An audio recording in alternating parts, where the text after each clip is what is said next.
All right, second hour halftime on a Thursday. So good to be with you. Phil Elson live at Baum-Walker Stadium, which is mostly empty. Got a beautiful sight of the empty baseball field. And Matty T and SmackDown are in the headquarters of ESPN Arkansas. And let's go to the phones because I don't want to waste his time anymore. Here we got Bob Holt with us a little later than usual on a Thursday.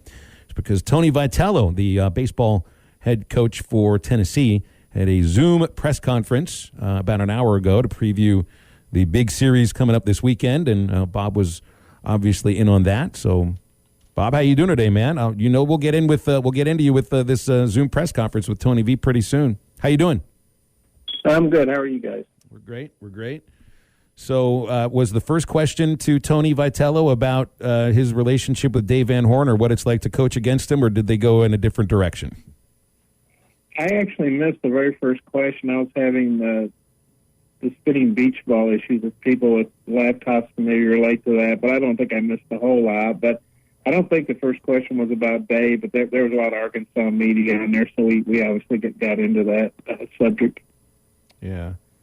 I don't think Dave Van Horn has any extra desire to win this series just because it's Tony Vitello on the other side of the field.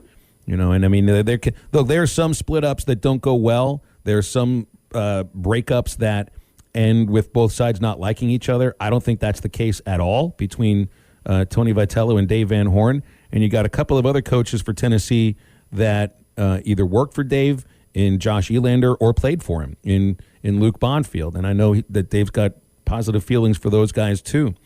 Heck, I mean, Bonfield still is a fan favorite up around Arkansas. So I just think you're looking at this series as that's more of the backstory of what's happening this series. These are two really good baseball teams playing really good baseball that have a chance to win a league championship. That's what I focus on this weekend. Yeah, I think you're right. Obviously, I think Dave mentioned this the other night after the Arkansas State game that he and Tony talk frequently. I don't know if they talk this week necessarily, but and of course, Rob Childress at A&M was a Dave assistant. Dave's got a pretty good-sized coaching tree now, and I think there's probably a lot of mutual respect and good feelings. I'm sure Dave's happy to see all the success Tony's having. Just don't want him to have success this weekend. But, yeah, you're right. I mean, you've got the top two teams in the league record-wise, both tied for the best overall record, 17-7. So even though there's another series after this week, Arkansas plays Florida. Honestly, don't know who Tennessee finishes up with, but this series you'd think would go a long way towards deciding the conference championship and also, top seeding for the NCAA tournament. There's no doubt Arkansas and Tennessee are going to be top, 16 seeds, and Arkansas I think will probably be a top 8 unless they just lose all the rest of their games or something. But this series could go a long way deciding, if Arkansas is the number 1 overall seed or if Tennessee's up there in the top 5 and also the overall conference championship and seeding for the SEC tournament too. And one aspect of this series is going to be interesting. It has nothing to do with it being Arkansas. It's watching one of the more recently moribund SEC college baseball programs that has been resurrected by Tony Vitello, and it's the excitement that they're going to show. They've got their expanded capacity to 100%. That means about 4,700 people or so. I'm sure there'll be extra fans outside the stadium, maybe even standing on cars to watch from past the outfield fence because it is that big of a series.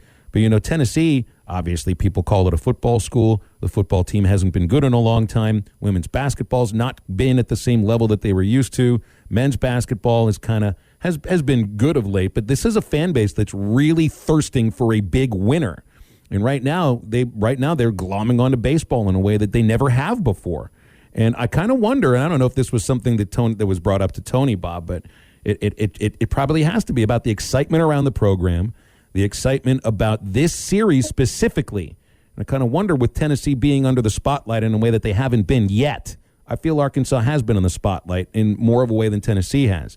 This is a huge weekend for the Volunteers. Not to say that it's not for the Razorbacks, but it's their home stadium, it's their fan base, and I don't know. It's almost like it's looking to see if Tennessee's ready for prime time. You know what I mean? Yeah, and then Tony kind of alluded allude to that. Arkansas's won all their SEC series this year. Tennessee's only lost one. That was to Vanderbilt. Their in-state rival, and Vandy came in and knocked them, took 2 out of 3. Tony said they just didn't, the Vols just didn't play very well that Sunday for whatever reason. But, he kind of got asked about the ramifications of this series, and he said, well, there's so much that happens every week in the SEC.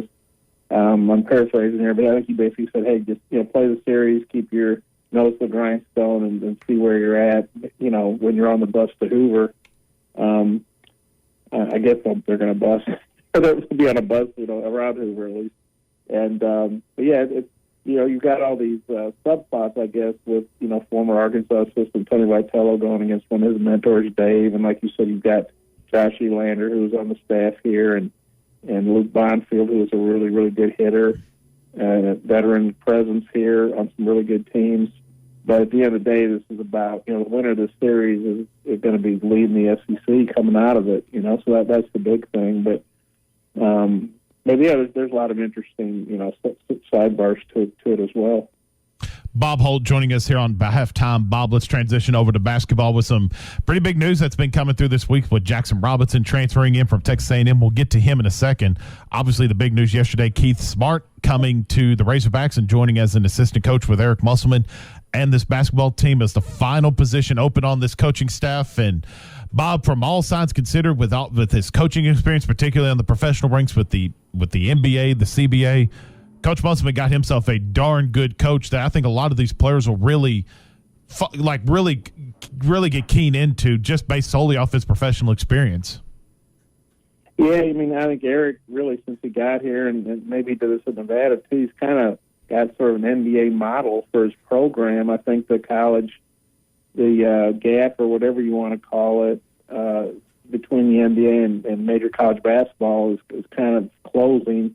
You see a lot of the same principles being applied and things. There are obviously some real differences, but I think a big part of Eric's, what he sells here to get recruits is, this program gets your NBA ready. Eric has a lot of contacts, obviously, in the NBA and overseas, and if you come here and have, play well, Eric is for sure going to help you get a shot to play pro ball somewhere.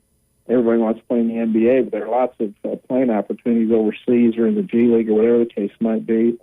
And I think from a scouting standpoint, Eric says, the playbook, they basically don't differentiate a whole lot from what he did in the NBA. And so, here you have Keith Smart, who, like Eric, how many college staffs have 2 former NBA coaches on them? I don't know that, but I bet there aren't a whole lot, if any others. Yeah. It's very rare, and it's interesting. Keith Smart's never been a college coach, but Eric could certainly help guide him through that experience. And he's got Darrell Walker at UALR, who was a long-time NBA player and coach, and now he's a college coach. So you're seeing more of it. But I would think that these players have to respect Keith Smart's experience, and also hopefully if they hadn't already seen it, hopefully they're googling his shot against Syracuse that helped Indiana win the 1987 national championship. I know that was way before these guys were born, but hopefully they can appreciate that that's one of the best remembered shots in college basketball history. Does it worry you? You mentioned it. Obviously we know the experience that he's going to bring in. I think a lot of these recruits and these players will really, I guess, fall in love with kind of this idea of just the professional side of it. But from a optics standpoint, does it worry you that he hasn't had any collegiate coaching experience, or is that just how the game is evolving and changing? Where and particularly with this Arkansas team, because it's being constructed, Bob, and you mentioned it, almost very similar to an NBA team. So it feels like Keith Smart can just slide right in, do what he does. But does it worry you at all that with no college basketball coaching, or am I reading too far into it? Well, it's definitely something worth thinking about or wondering about. But I think if he was taken over as the head coach and he had no previous college experience, that would be one thing. I think that's what Mike Woodson's doing at Indiana. I'm not sure he's ever been a college coach. Of course, he obviously played in Indiana, and Eric made the same transition. He had never been a college coach, and then he was between coaching jobs. He, purposely, I think, took a break to reach after he got let go at Sacramento. I think he had 3 years left on his contract. They were paying him, so he took that opportunity to spend more time with his sons and had to kind of recharge his battery. That's when he met his wife, so that worked out pretty well for him. And then he got back into college. He got back into basketball as a college assistant at Arizona State. And so he's talked about how he kind of humbled himself to do that, but he needed to learn about recruiting and, the college game and, the NCAA rules and all the things that college coaches deal with that NBA coaches don't.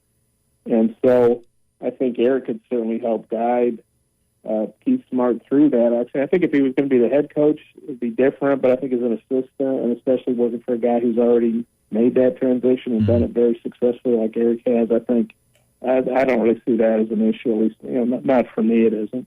We mentioned a moment ago Jackson Robinson coming to Arkansas, transferring in from Texas A&M. His stat line wasn't that good, which some of that can be accredited just with all the issues that Texas A&M had with COVID. But, Bob, we've heard Muss talk about it in his press conferences and different people. This kid is a dynamite three-point shooter. Seems like he's going to fit right in with this Eric Musselman style.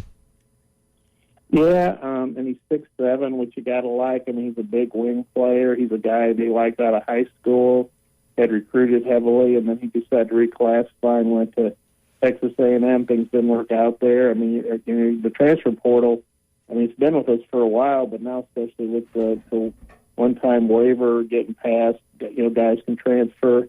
It used to be that really the coaches and the schools held all the power in a transfer situation. Schools could, I don't know if people realize this now with the way things are, but schools could actually block a kid from going to certain schools. I mean, a kid would ask for his transfer, and the schools would have for that kid to be able to go to a school and be on scholarship. He had to get a written release from the school he was at. So, and coaches could and would, in some cases, many cases, block kids. They certainly would not let guys, for the most part, transfer within the conference or transfer teams that they might play on a regular basis or transfer to like a state rival.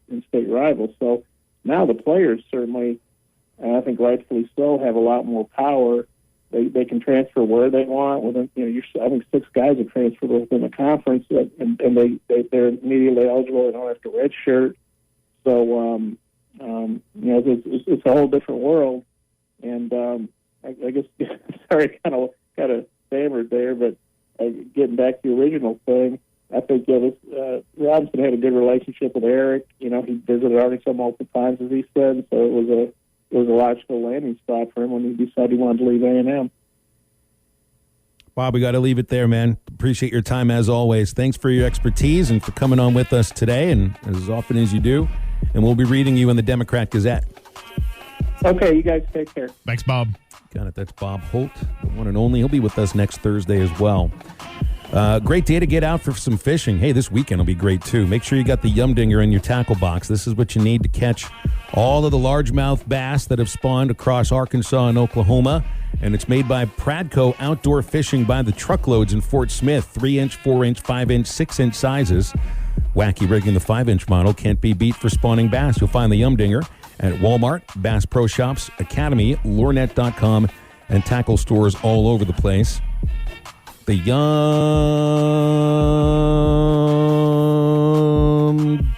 Dinger. Oh, wow. Oh, that was beautiful. I got a bone to pick with one of our listeners here. Austin and Ozark is naming horses after us. We'll be right back.